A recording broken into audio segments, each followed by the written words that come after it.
তুই কে? কি দরকার? ম্যাডাম আপনার বাড়িতে কাজের জন্য এসেছিলাম। তুই কি করে কাজ করবি? তুই তো প্রেগনেন্ট। না না, হবে না তোর দ্বারা কাজ। তুই যা। ম্যাডাম ম্যাডাম আমি পারবো, একবার বিশ্বাস করে দেখুন, আমি সবই করে দেবো আপনাকে। ঠিক আছে, যা গিয়ে বস।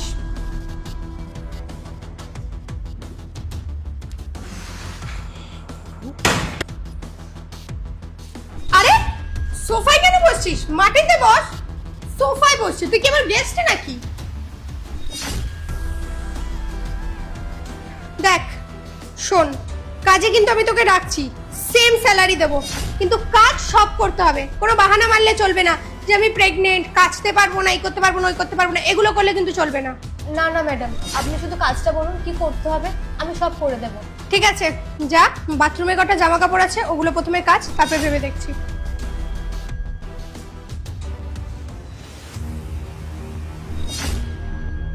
আর কতদিন এরকম ভাবে থাকবো বলো তো? চলো না আমরা বাড়িতে বলে দিই। ঠিক বলেছো, অনেক দিন তো হলো আমাদের সম্পর্কটা। আমিও ভাবছি বাবা মাকে জানিয়ে দেবো তোমার ব্যাপারে। তাহলে তো ভালোই হয়। ঠিক আছে। দাঁড়িয়ে কেন আছো? যাও, তুমি তো কাজে যাচ্ছিলে। দাঁড়িয়ে রয়েছে। এক মিনিট দাঁড়াও। কুসুম, তুমি কি করছো? ও তো প্রেগনেন্ট আর তুমি ওকে ভারী ভারী কাজগুলো করাচ্ছ।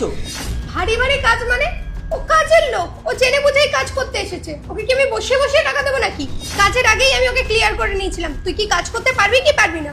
ও বলেছে হ্যাঁ পারবো, তো এখন ওকে কাজ করতে হবে, সিম্পল ব্যাপার। আর এইসব ব্যাপারে না তোমায় বেশি ইন্টারফেয়ার করতে হবে না, তুমি যাও কাজে।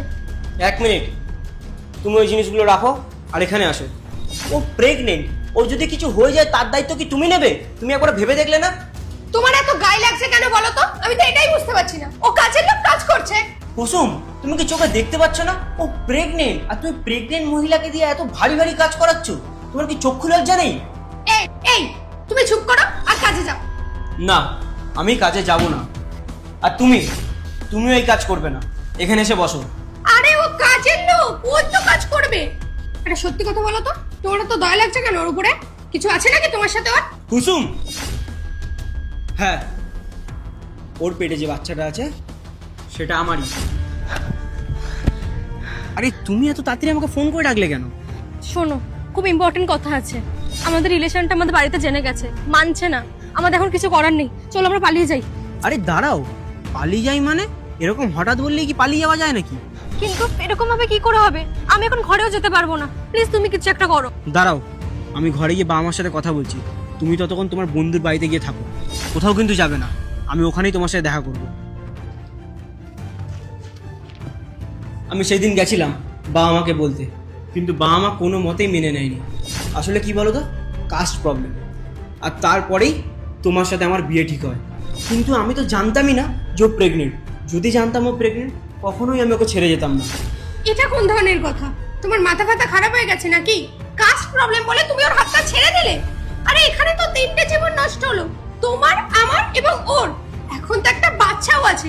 ওই বাচ্চাটা বেরোনোর পর ওর মাকে যদি জিজ্ঞাসা করতো আমার বাবাকে, ও কি অ্যান্সার দিত? তুমি এগুলো না ভেবেই বাবা মাকে ভয় পেয়ে আমাকে বিয়ে করে নিলে, আমার পুরো জীবনটা নষ্ট করে দিলে। দেখো কুসুম, আমি ওই সময় কিছু বুঝতে পারিনি কোনটা ঠিক কোনটা ভুল। বাবা মা জোর করে তোমার সাথে বিয়ে দিয়েছে, আমি সেটাই করেছি। যখন তুমি ভুলটা করেইছো না, ভুলের প্রায়শ্চিত্তও তোমাকেই করতে হবে। বলো কুসুম, আমি সব করতে রাজি ওর জন্য। তুমি যেটা বলবে আমি সেটাই করব। দেখো, ও তো প্রেগনেন্ট, আমি এমনি ওর সাথে খুব মিসবিহেভ করলাম।